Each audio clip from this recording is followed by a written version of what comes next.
Licenciada Amparo Rodríguez Agama. Ella va a hacer la presentación de parte de Perú. Amparo es una persona muy querida por todos nosotros. Ella es licenciada en Terapia Física y Rehabilitación de la Universidad Nacional Mayor de San Marcos. Ella es especialista en fisioterapia cardiorrespiratoria, miembro de GICREN, que es el Grupo Iberoamericano de Cuidados Respiratorios en Enfermedades Neuromusculares, y tiene 20 años de experiencia con pacientes neuromusculares dentro de la Asociación ELA Perú. En todo caso, aquí, sin más preámbulo, muchas gracias, Amparo, por estar aquí, por acompañarnos, y te damos la más cordial bienvenida. En el momento que desees, puedes empezar. Muy buenas noches acá en Perú. Es un gusto para mí la invitación de la asociación de la cual yo me siento parte. Gracias, Gabriela, gracias a la UNELA por esta oportunidad y poder compartir un poco lo que hemos ido aprendiendo en este tiempo sobre esta enfermedad que para mí en especial es muy gratificante en cuanto al trabajo que hemos ido haciendo. Puedo compartir pantalla, ¿no? Por supuesto. Gracias.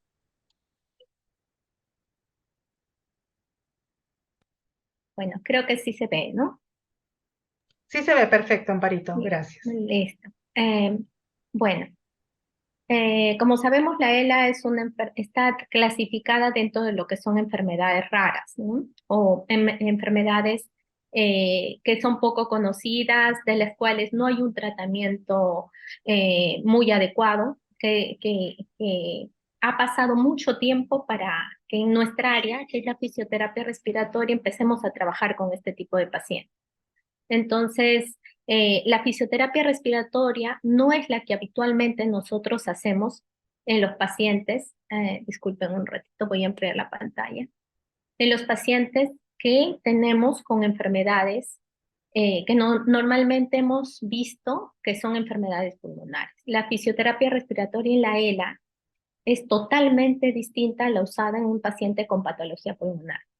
¿Por qué? Porque las técnicas manuales y los aparatajes que usamos no son los que usamos en enfermedades como la ELA, ¿ya? O sea, no va a beneficiar ni profilácticamente ni de manera preventiva en las infecciones respiratorias graves que hagan los pacientes con enfermedades neuromusculares.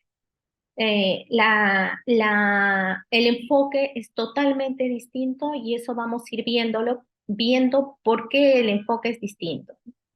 Eh, en el caso de la ELA, el fallo no es del pulmón, y eso hay que entenderlo, el fallo es de la bomba, y la bomba está compuesta por todos los músculos que nos ayudan a también ventilar, ¿ya? Nos ayudan a respirar y nos ayudan a ventilar. Entonces, el cuadro que hace un paciente con ELA de insuficiencia respiratoria a la larga no va a ser por falla del pulmón en un inicio, sino por fallo de la bomba, del músculo, lo que va a producir una disminución de lo que es la ventilación alveolar, lo que se conoce como hipoventilación, que es hacia donde nosotros como fisioterapeutas o terapeutas respiratorios o kinesioterapeutas, que se dice así en otros países, empezamos a trabajar, ¿ya? Y el paciente al hacer esa hipoventilación o ventilación alveolar disminuida, va a empezar algo que se llama hipercapnia.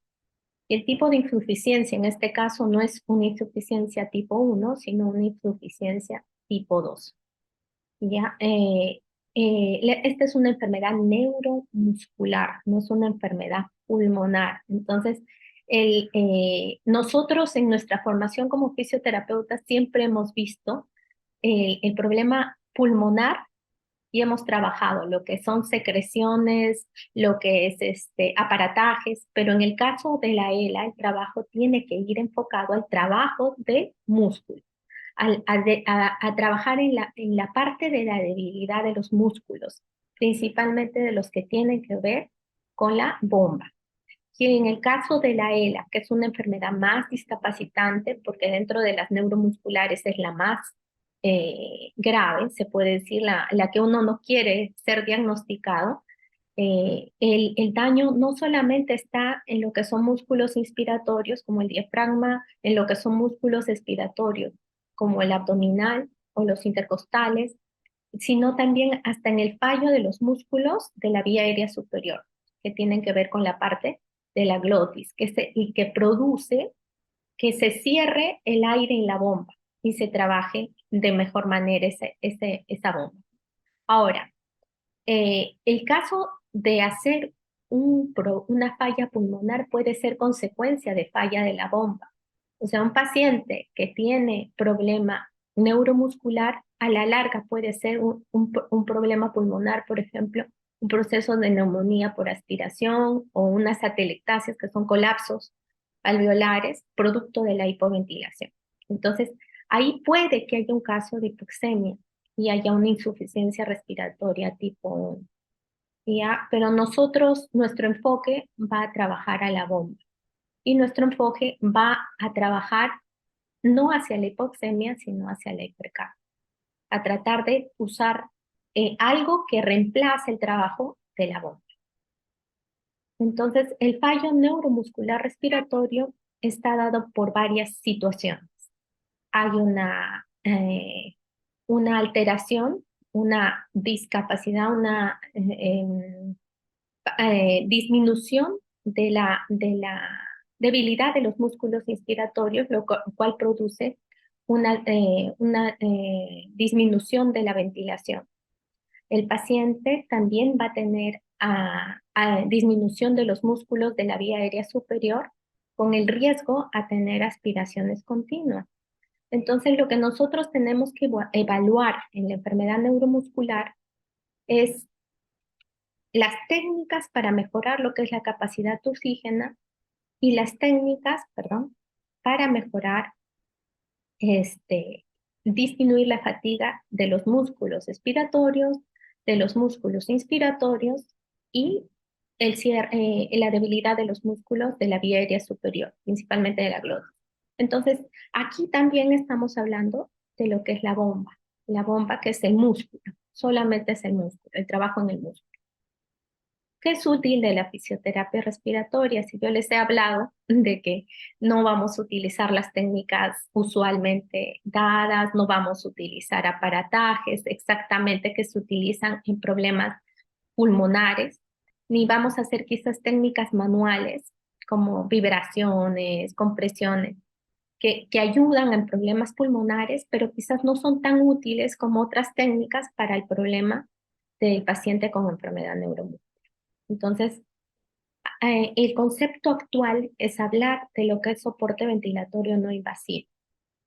Y el soporte ventilatorio no invasivo va enfocado a tratar de manejar volúmenes pulmonares bastante altos, que van desde 600, algunos dicen desde 500 a 1500 mililitros, con presiones también bastante altas, que van de 18 a 20 centímetros de agua, suficientes para sostener una ventilación alveolar adecuada, incluso para personas que muchas veces es imposible medir la capacidad vital, ¿ya? O sea, la capacidad vital puede estar por debajo de 1 litro y a veces no es medible, ni con la espirometría, ni con la flujometría, como les voy a enseñar más adelante, ni con el ventilómetro. Pero lo que vamos a hacer al generar estas presiones o al generar estos volúmenes es permitir que se dé una buena expansión pulmonar, se mejore la capacidad vital y el paciente pueda tener una mejor tos y un mejor habla. Que eso va a evitar las complicaciones de las que normalmente los que trabajamos con este tipo de pacientes vemos constantemente. Entonces el trabajo va a ser de esta manera. Entonces, ¿en qué consiste el soporte ventilatorio no invasivo? Consisten en muchas técnicas que no solamente tienen que ver con la ventilación mecánica no invasiva, tiene que ver con la respiración glosofaringea, tiene que ver con técnicas de apilamiento de aire, que se llama el aerostacking, con técnicas que buscan usar aparatajes como insufladores y exsufladores mecánicos, y como siempre, lo que se ha hablado, ¿no? La ventilación mecánica no invasiva, la cual va a ayudar enormemente. Entonces, estos son como los pilares que van a ayudar al paciente a que tenga un soporte ventilatorio no invasivo adecuado. Como fisioterapeuta, en mi manejo siempre hemos tratado, y en la asociación lo hemos conversado mucho, de que el manejo sea lo más no invasivo posible, ¿no? Y ya es decisión del paciente si quiere algo más invasivo, pero nuestro objetivo es tratar de manejarlo a este nivel, ¿no? Entonces, lo que quiero que entendamos que el soporte ventilatorio no invasivo no solo es el BNI, sino una serie de técnicas que también vamos a ver detalladamente en esta ponencia. Entonces, vamos a hablar de lo que es la respiración glosofaringea. Es otra forma de conseguir lo que se llama la capacidad inspiratoria máxima. Y esta se logra no utilizando el diafragma ni ningún músculo por debajo del cuello. Se hace con pacientes con capacidad vital por debajo de 1 litro, lográndose volúmenes de insuflación que pueden llegar hasta 3 litros, lo que permite que el paciente, como les decía, pueda toser, pueda hablar y pueda mantener su vía aérea limpia. Esto se logra en los pacientes con ELA que no tengan disfunción vulvar severa. ¿Por qué? Porque como les estoy diciendo, y como su nombre lo dice, esta respiración es con la glotis. ¿Ya? Es una respiración que no va a hacer el esfuerzo del diafragma.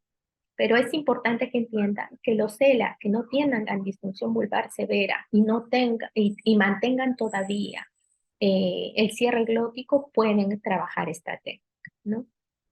¿En qué consiste? No es una técnica muy fácil de aprender, ¿ya? Consiste en una serie de tragos, usando los labios, usando la lengua, la faringe y la laringe para introducir aire dentro de los pulmones cuando los músculos respiratorios son débiles. Según esta bibliografía, que yo uso mucho, la de Bach, esta se lleva a cabo mediante 6 a 10 tragos de aire seguidos de una expiración para un volumen correcto.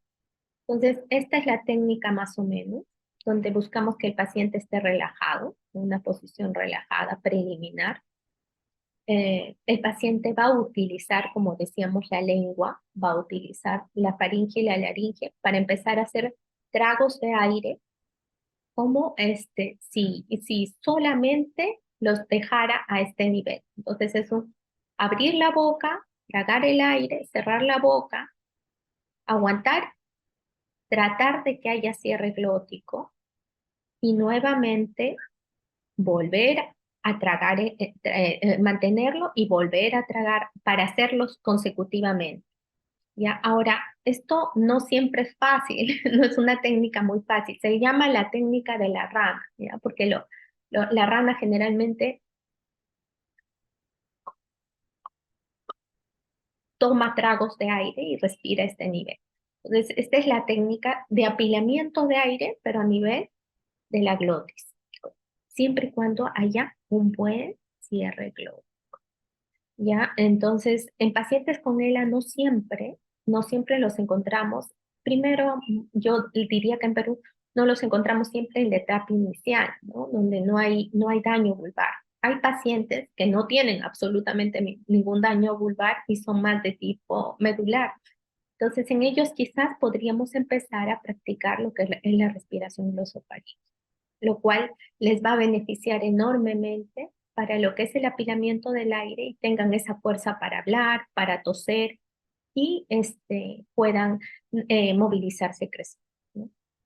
La otra técnica, que es el aire stacking, que está dentro de lo que es el soporte ventilatorio no invasivo, es una técnica de apilamiento de aire y se realiza con algo que se llama el ambubac, algunos lo conocen así, o como el reanimador manual cardiopulmonar, como lo conocemos acá en Perú. ¿Ya? Es un insuflador que utiliza en reanimación, pero del cual nosotros hacemos una serie de adaptaciones para poder hacer técnicas que son de apilamiento de aire, ¿ya?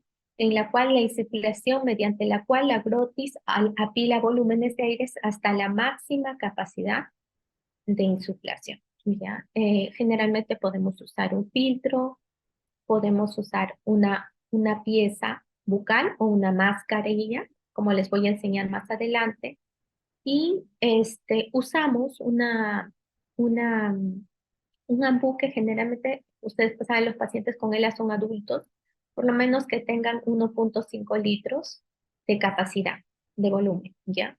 Pero no siempre tenemos el material, entonces si tuviéramos una bolsa más pequeña, tenemos que ir apilando un poco más el aire de manera seguida.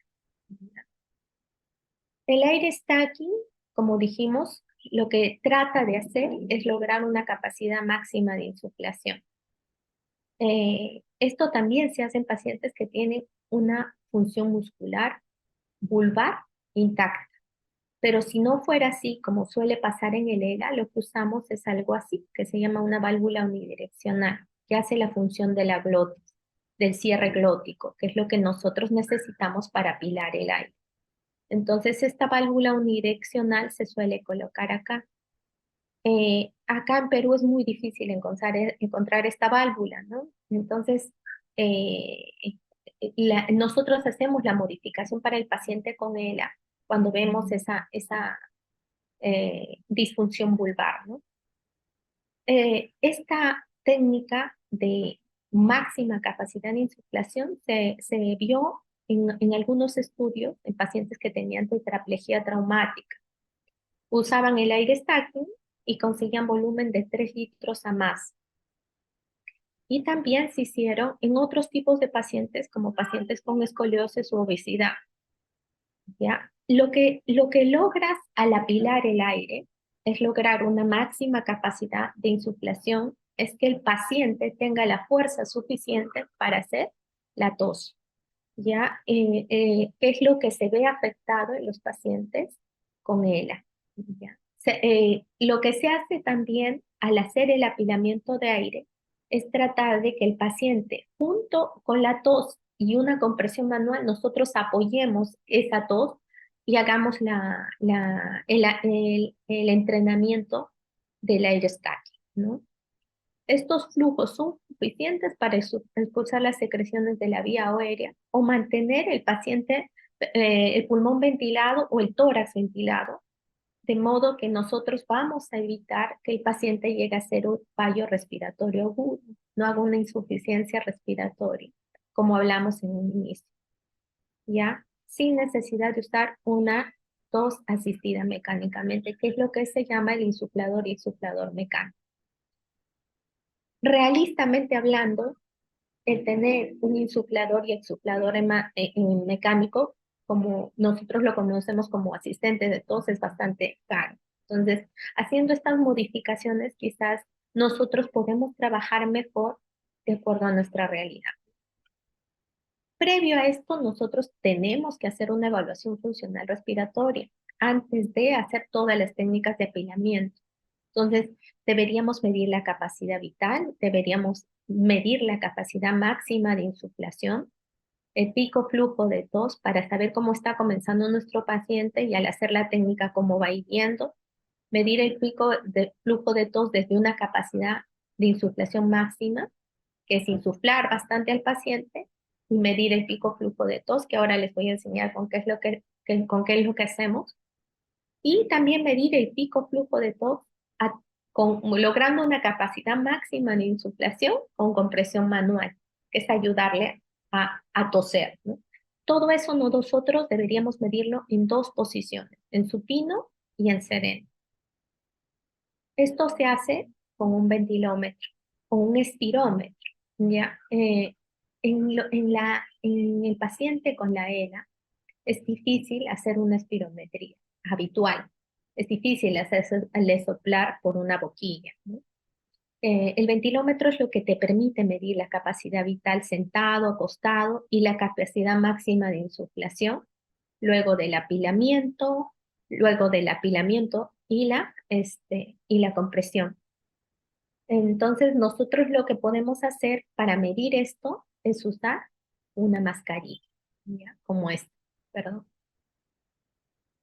Creo que no me salió la diapositiva. Bueno, y ya es usar una mascarilla. Entonces, hacemos el apilamiento de aire para tratar de comprimir, para tratar de que el paciente haga una insuflación máxima y pueda toser. Y si podemos hacer la medición del paciente en esta condición.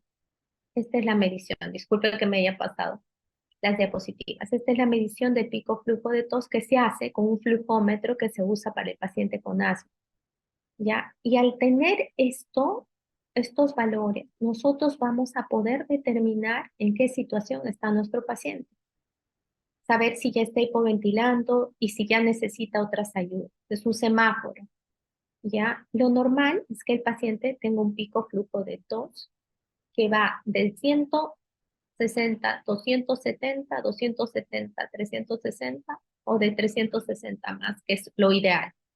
Ya este es mi semáforo. Entonces yo debo usar para medir eso este flujómetro, que lo coloco en la cara, no le hago soplar como habitualmente lo hago a un paciente, por ejemplo, asmático, lo tengo que hacer con una mascarilla. ¿Por qué? Porque el paciente con la ELA tiene problema de disociar el aire.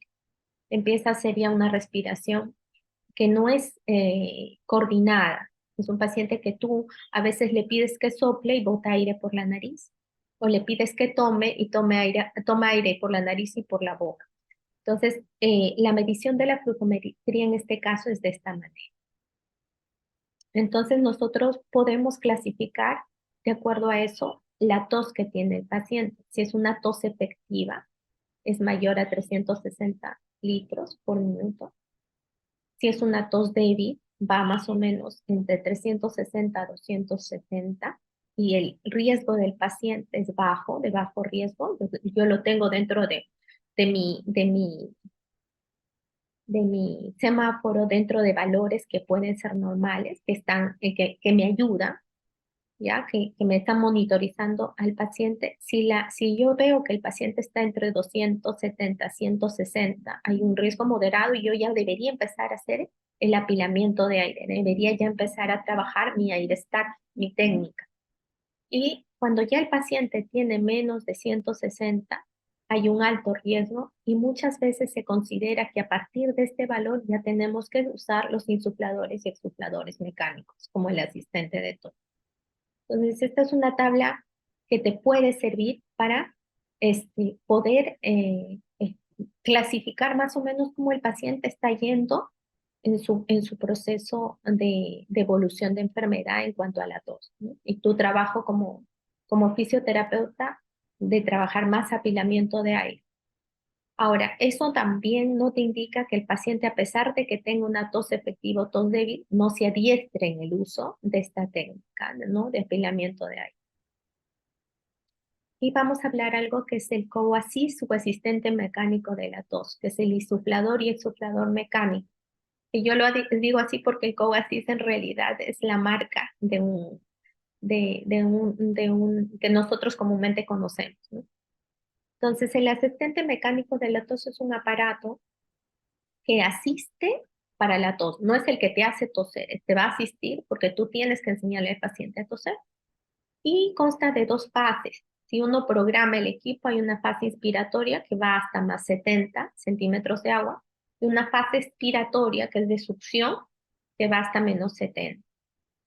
El ajuste tiene que ser individual por fase. Tú no puedes aplicar el mismo ajuste para todos los pacientes, ¿ya? Porque tiene que ver mucho, uno con la tolerabilidad, otro con los valores que está usando el paciente en su ventilador, si es que ya lo está usando, porque dijimos que ya este paciente no tiene una tos efectiva y no debe de ser, no debe, los parámetros no deben de ser de no confort, deben ser parámetros de confort, que el paciente lo sienta bien. Muchas veces el paciente cree que ya debe usar el asistente y en realidad no lo necesita, solo necesita técnicas de apilamiento.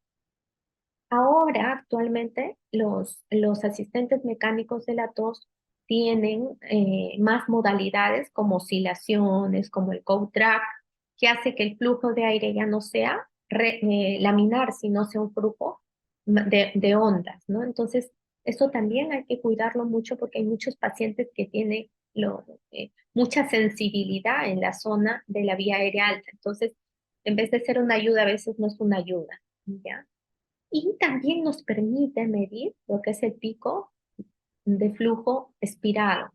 ya hay valores que te da, entonces tú ahí puedes graduar y medir el pico flujo expirado, el volumen inspirado, y medir si el paciente tiene tiempos inspiratorios y expiratorios de acuerdo a su patrón, porque hay parámetros que no son automáticos y no son manuales.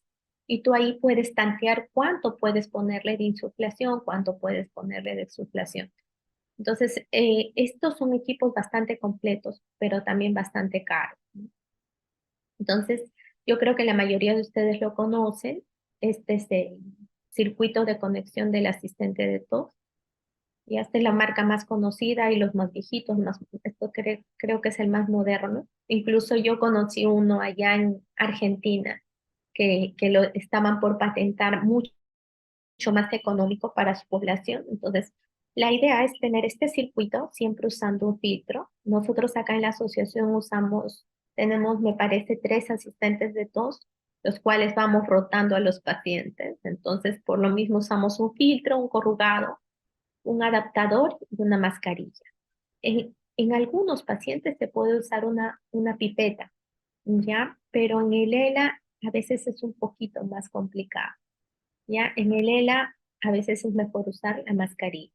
Ahora, si yo les contara el tipo de pacientes que tengo y las formas en que lo usan, ustedes quizás me dirían que estoy loca, pero les funciona. Entonces, quizás hay que investigar más sobre eso, porque algunos pacientes incluso modifican mucho la máscara para usarlo, pero eso es tema aparte. Es más o menos así como se usa. Y yo les he querido compartir acá una tabla, eh, yo no me acuerdo ahorita el autor, pero en un ratito se los digo, donde se puede ver cómo vas tú programando el asistente de tos si es un paciente con un pulmón sano o con un pulmón enfermo. A lo que me refiero, hay pacientes con ELA que no tienen daño pulmonar y hay pacientes con ELA que ya están haciendo daño pulmonar o tienen una coexistencia de enfermedad pulmonar. Entonces, la interfaz es de acuerdo a lo que se usa. Se puede usar por tubo de traqueostomía y también puede usar por tubo endotraqueal en los pacientes intubados. Y en los pacientes con ELA, que no, es prácticamente no invasivo, es nasobucal. Y los parámetros que te dan en la máquina son de presión, de tiempo, de ciclos y de frecuencia. Entonces tú de acuerdo a eso puedes ir programando. Se habla mucho que en los pacientes que están por tubo endotraqueal o tubo de traqueostomía se usan presiones mucho más altas que en pacientes que usan la máscara nasobucal, ¿no? Y este, en la inspiración y expiración generalmente no comenzamos con volúmenes tan altos en ELA. Les voy a comentar que muchos de los pacientes con ELA tienen mucho temor a las presiones altas, porque ellos muchos recién se están adecuando a su ventilador, por ejemplo. Cuando comienzan a usar el ventilador sienten que la presión es muy alta. Imagínense colocarles esto. Entonces, este es un protocolo que se usa que nos da un parámetro por lo menos hacia un objetivo, ¿no?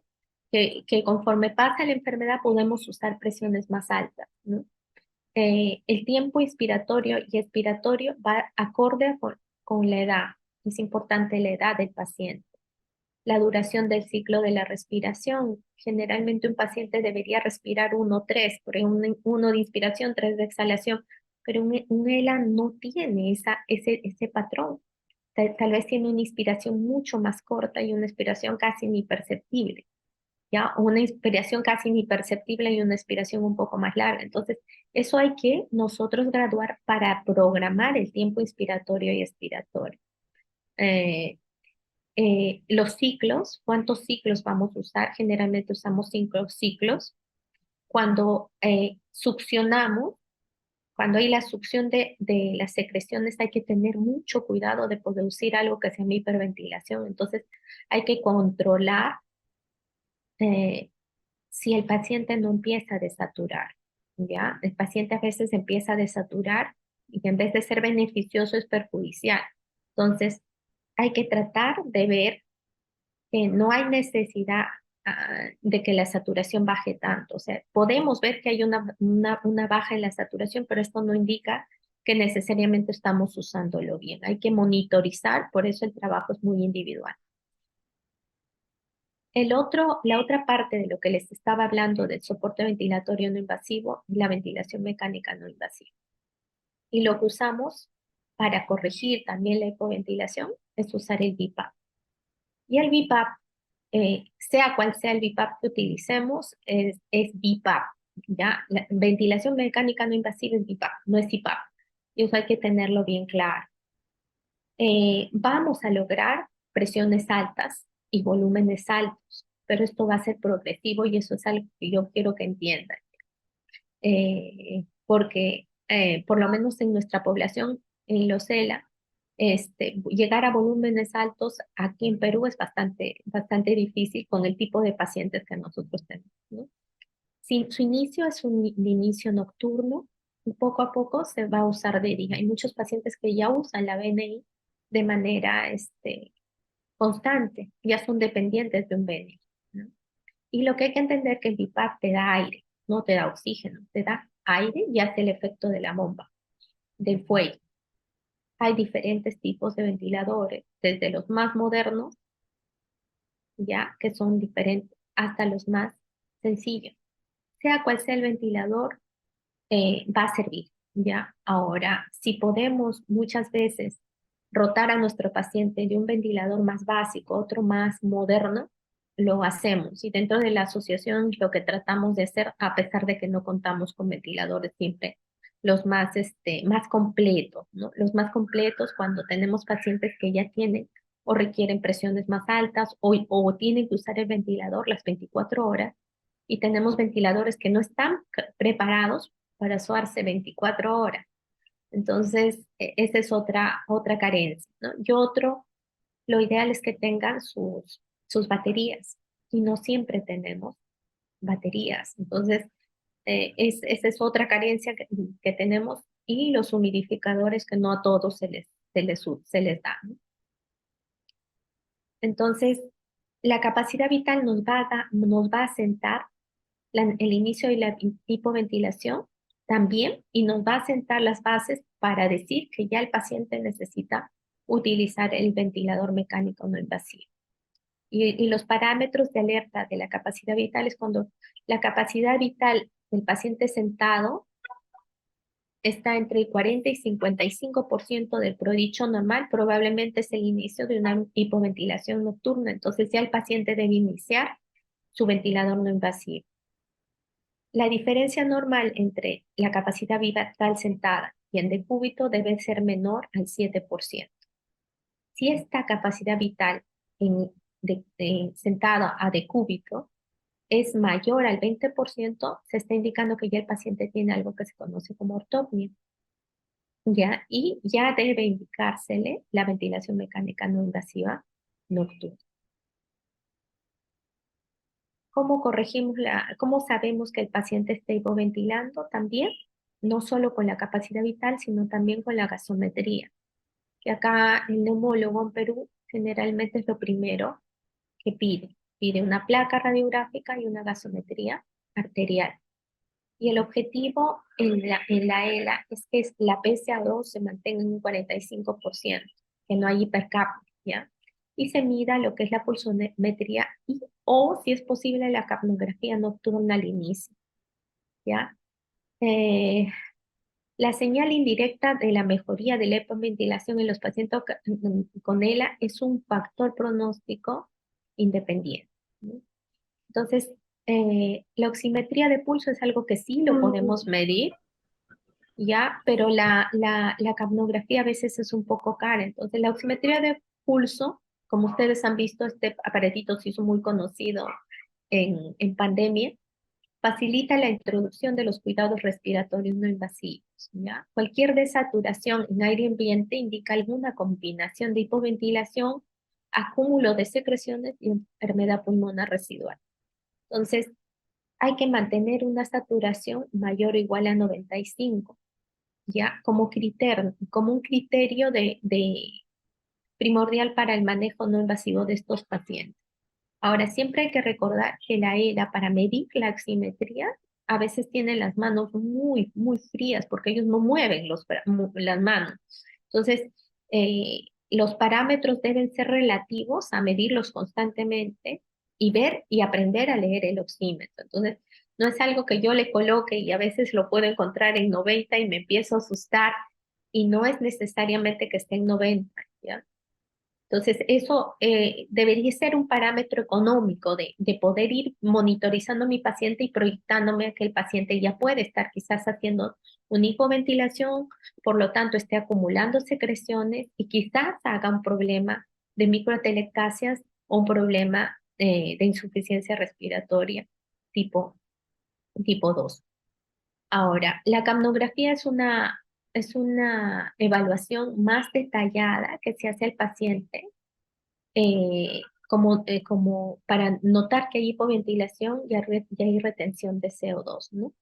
Esta es no invasiva. La capnografía que se hace es de CO2 transcutáneo, ¿ya? Y también indica la falla de la bomba.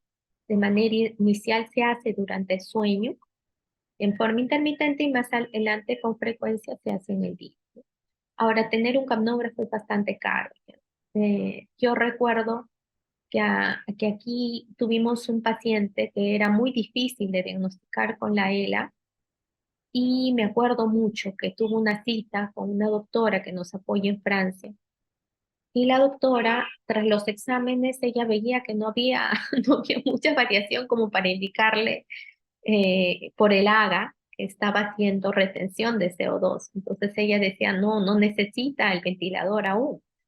Entonces, y me decían, Paro, hay que hacerle una capnografía y conseguir hacer una capnografía transcutánea que en Perú era bien complicado. Y en Francia era algo que sí se tenía, ¿no? Entonces, nuestra realidad es distinta. Tenemos que buscar otras alternativas para hacer esto. Entonces, nosotros acá en Perú usamos mucho el modelo que es de París para ver más o menos cuándo empezamos la ventilación en los pacientes con ELA, ¿no? Y los criterios es que tenga una PaCO2 mayor de 45 y está haciendo hipercapnia, una capacidad vital menor a 50 del predicho, y si es posible hacer la monitorización nocturna de la saturación más del 5% del tiempo registrado en monitorización nocturna por debajo del 90%. En saturaciones, en ausencia de síndrome. O sea, esto no es para trabajar en pacientes con síndrome de apnea obstructiva del sueño, sino en pacientes con enfermedades neuromusculares. ¿Ya? Entonces, esto no siempre tampoco lo podemos hacer. Y otro era tomar en cuenta lo que es el Pimax y el SNP, que son unas medidas. A veces son difíciles porque también necesitas un medidor de Pimax, expresión inspiratoria máxima, que te mide fuerza muscular diafragmática, ¿no? Que no siempre se cuenta con el aparataje, ¿no? Menor al 60% del valor del predicho. Lo que sí es demostrable es que la ventilación mecánica no invasiva mejora la supervivencia del paciente que lo usa. Y hay estudios sobre eso en ELA, ya hay estudios controlados, no randomizados, que ven cómo el paciente ha mejorado con la ventilación no invasiva su supervivencia y su calidad de vida. ¿Ya? Es cuanto más dura en tiempo en su manejo. Otro es que mejora su calidad de vida y se han hecho estudios con los test de calidad de vida como el SF-36 o el Sleep at Quality on Life Index. Y se ha visto cómo el paciente que usa un ventilador no invasivo mejora su calidad de vida. Ahora, la adherencia a usar un BNI en un paciente con él es complicado, porque no solamente implica usar la máquina, sino necesitamos usar una serie de aditamentos como son las máscaras de los ventiladores, ¿no? Entonces, sea cual sea la máscara, toda es buena, porque primero hay que saber cómo introducir al paciente al uso de un BNI y de colocarle una máscara sellada, lo cual va a implicar en cierta manera que el paciente que no se mueve dependa de ti al 100% de que le vas a conectar o desconectar la máquina de una manera adecuada y se lo vas a colocar también de una manera adecuada. Entonces, la adherencia al BNI debe ser un propósito de nosotros como oficios en la parte respiratoria de trabajarlo, sea cual sea la máscara, no hay máscara ideal. Tenemos acá un grupo de pacientes que hemos tenido que han tenido mayor adherencia a usar máscaras nasales o máscaras nasorales, las cuales, como ustedes ven, son de diferentes tipos. Pero como un zapato, no quiere decir que la más moderna es la mejor, sino la que mejor se acomode a la cara del paciente, al confort del paciente, a la seguridad del paciente. Hay pacientes que tienen una máscara y le agarran chochera a esa máscara, ya se desactualizó la máscara y quieren esa máscara y es todo un problema. Entonces, ah, de acuerdo a cada paciente, uno va modificando la máscara. Nosotros no tenemos el sello bucal, no usamos en ELA porque no lo tenemos, no tengo experiencia sobre eso, pero lo quería nombrar y he visto estudios de pacientes que usan el sello bucal y también les ayuda, ¿no?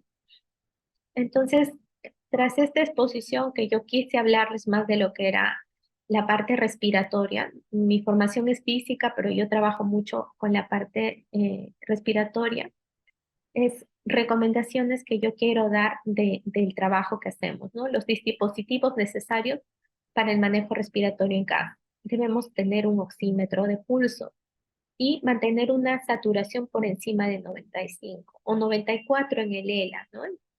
Sin soporte de oxígeno. Y lo recalco porque a veces se cree que el paciente con ELA necesita oxígeno y como les dije, no necesita oxígeno, es una falla de la bomba, no un fallo del pulmón. Su bolsa de resucitación manual y ahí ya empezamos con el cuadrito que les enseñé.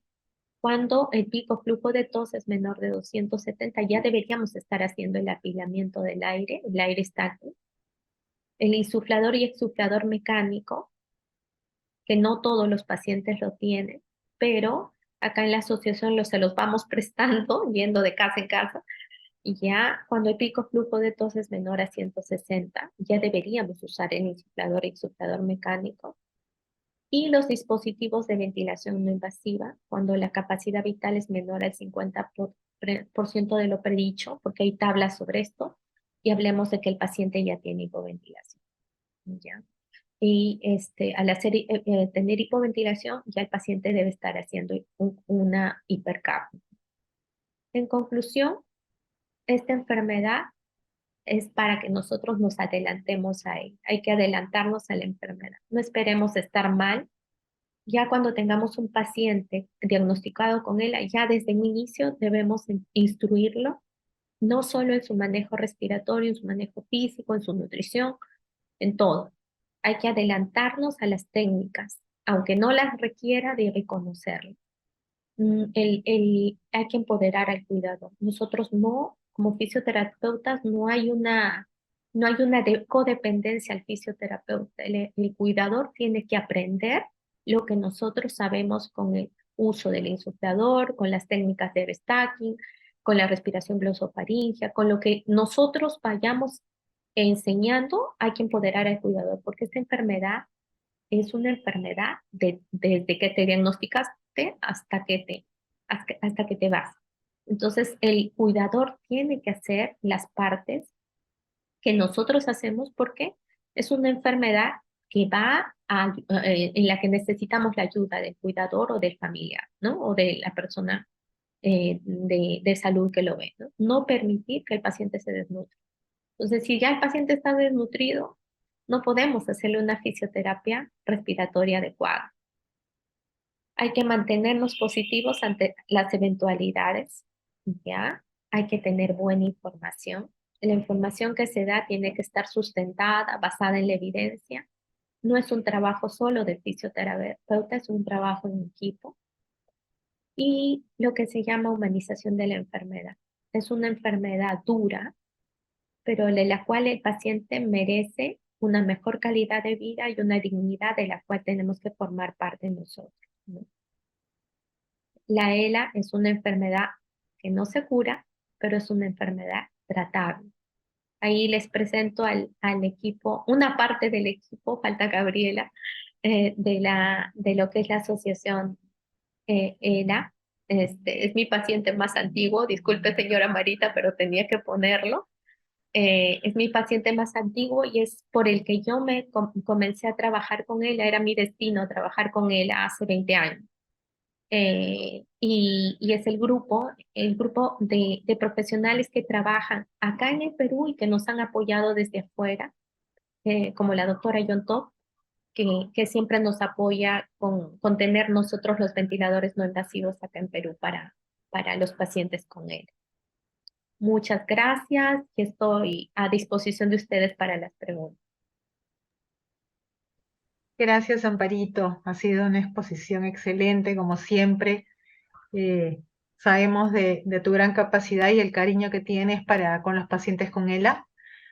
Entonces, si es que por favor abrimos los micrófonos o levanten la mano para quienes quieran hacer consultas. Y si gustas, Amparito, puedes ya dejar de compartir, ¿sí? Y listo, y entonces quedamos a disposición de las consultas que pudieran tener, por favor.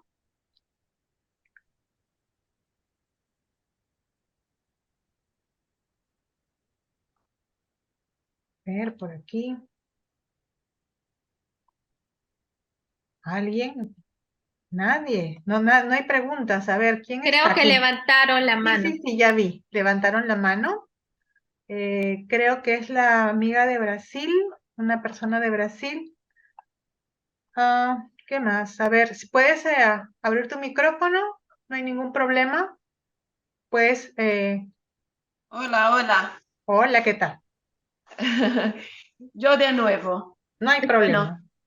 cuanto al expansor de Ambú, ¿cómo que se funciona, vamos a decir?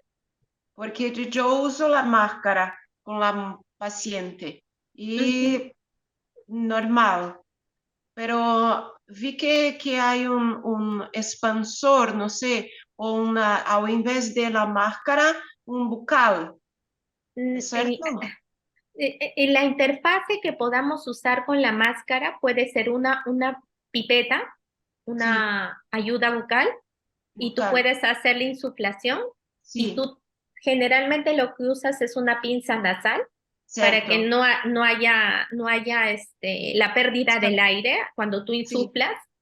Esa sí, es una, o uses una mascarilla, que generalmente en la ELA usamos la mascarilla nasobucal, sí. y también hagas la insuflación. Y quizás lo que me estás preguntando es sobre cuando el paciente con ELA no tiene suficiente retención del aire, porque tú tienes que tener Ah, cierre glótico para cierto. poder apilar aire, porque tú insuflas, entra, y el paciente Sí. tiene que retener, vuelves a insuflar y entra, pero tú no puedes hacer que insufle y él ya lo está botando. Usas algo que se llama una válvula unidireccional, que lo que Bueno, hace esa válvula te va a permitir entrar el aire, pero lo sí, que no te va a permitir es que salga, te lo va a sí, sellar.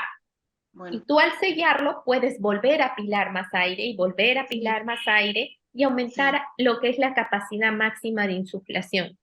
Y por ende, bueno, aumentar la capacidad vital, aumentar la capacidad inspiratoria.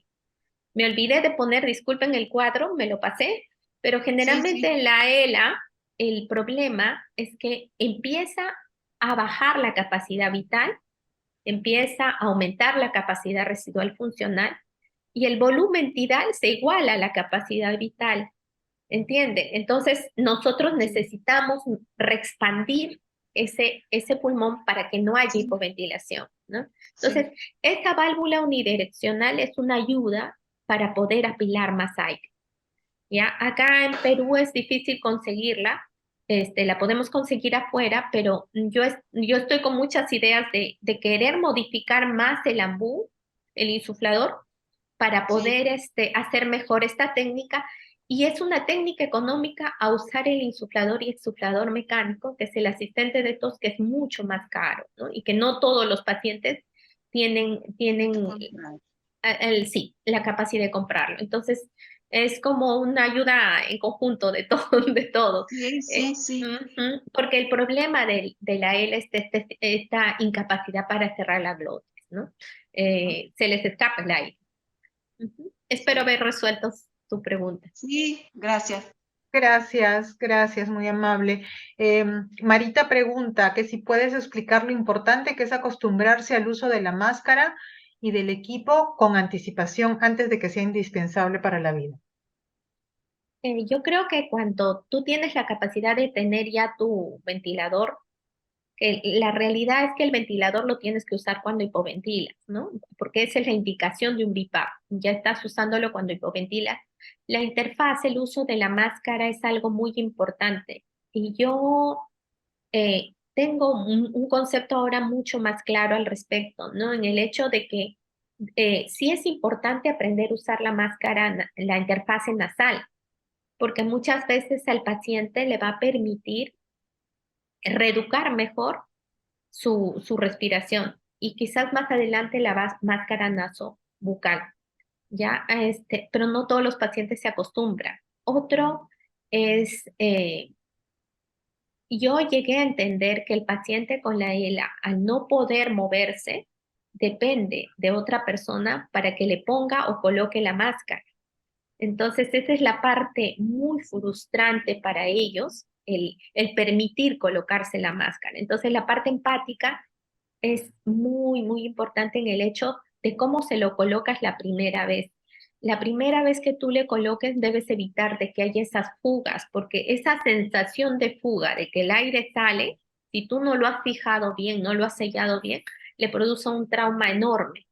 Entonces la próxima vez no te la acepta y la siguiente vez no la quiere y la siguiente no la quiere. Entonces, la primera impresión es muy importante. No hay más cámara mejor, pero sí hay que enseñarle a usar. Y a veces te dicen, ¿me puedes bajar un poco el volumen, la fuerza, la presión? Porque yo lo siento demasiado.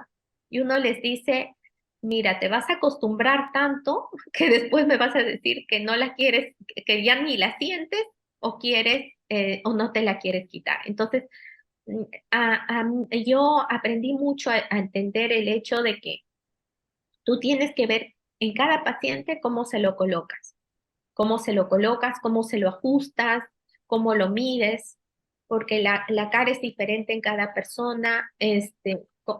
¿Cuándo lo prendes? Si ya se lo colocas prendiendo o se lo colocas después. Entonces, eso lo tienes que ir conversando con el paciente. No hay una regla.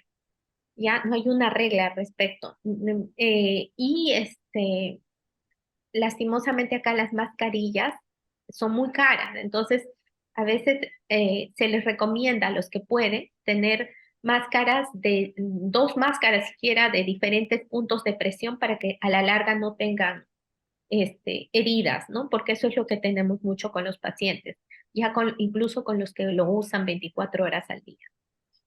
Listo, gracias. Aquí Marcelo Ortiz está preguntando, ¿qué valores de referencia utiliza para la capacidad, para la CB? Es Para para ver ver el predicho, ¿no? Para ver el Hay, predicho. hay escalas para ver la capacidad vital del predicho. Si quieres, después te las comparto. Ahorita no las tengo a la mano.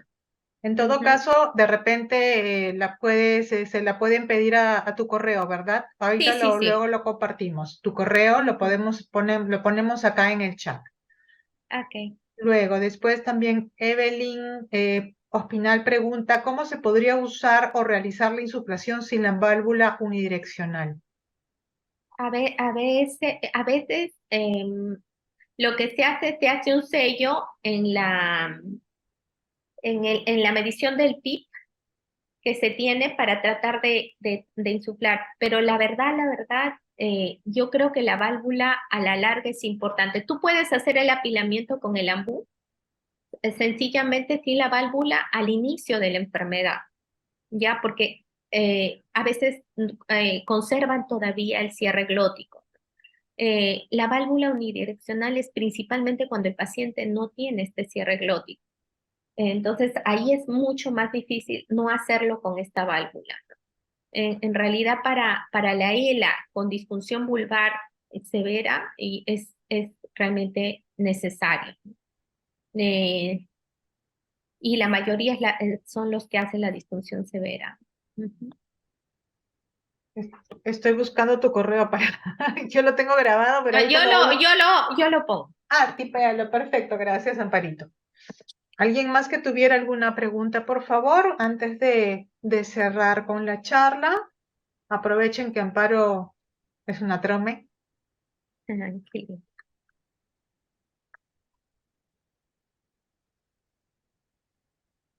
Listo, ¿ya lo pusiste por ahí? No lo ¿Todavía puse. no? Ahorita lo ya. Estamos en vivo. Qué raro. ¿Ahora cuánto es? Ok,1372@gmail.com.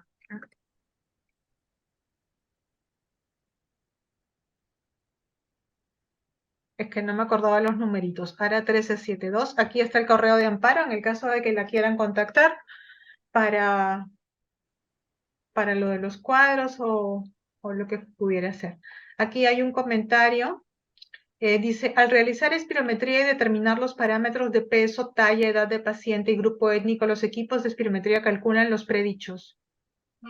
Claro, pero no siempre podemos medir con espirometría a los pacientes con ELA, ¿no? Es complicado a veces usar el espirómetro con la ELA. Quizás el flujómetro sea lo más fácil o el ventilómetro sea lo más fácil, ¿no?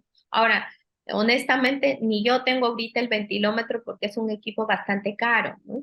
Eh, pero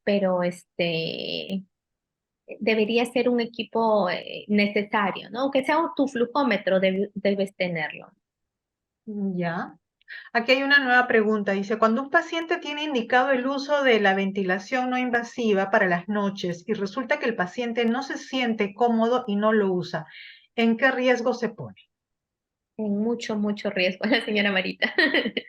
El paciente en realidad debería usarlo en la noche, debería usarlo en la noche, ¿no? Eh, Porque uno de noche deprime el centro respiratorio y al deprimir el centro respiratorio, tú realizas una respiración mucho más superficial y haces periodos de apnea y haces periodos de sobresaltos porque que no descansas bien, ¿no? Entonces, los pacientes que empiezan a hacer hipoventilación aumenta mucho su frecuencia cardíaca porque están haciendo mucha carga. Es por eso que es necesario indicarles por qué tienen que usarlos en un inicio en la noche, ¿no? Más que en el día. Entonces, a veces les cuesta acostumbrarse en la noche, entonces hay que indicarles cómo usarlo de día y poco a poco empezar a usarlo de noche, ¿no? ¿Ya? Pero tiene que usarlo, principalmente en la noche. ¿Y cuán Acabam por ter, importante? Perdón. acabam por ter acúmulo de CO2 e cefaleia. Claro, amanecen con dolor de cabeza, sí, sí, sí, sí. Sí, son los síntomas de la hipercapnia, ¿no? Ujú. ¿Cuán importante, Amparito, es el uso del ambú para la terapia, ¿no? ¿Y qué ejercicios respiratorios diarios de forma preventiva son importantes? El ambú es sumamente importante y como les decía, es lo más económico, ¿no? Le decimos ambú en realidad porque es la marca, ¿no? Pero el insuflador, insuflador manual, le diríamos, ¿no? Así es. Sí, los ejercicios deben ser diarios.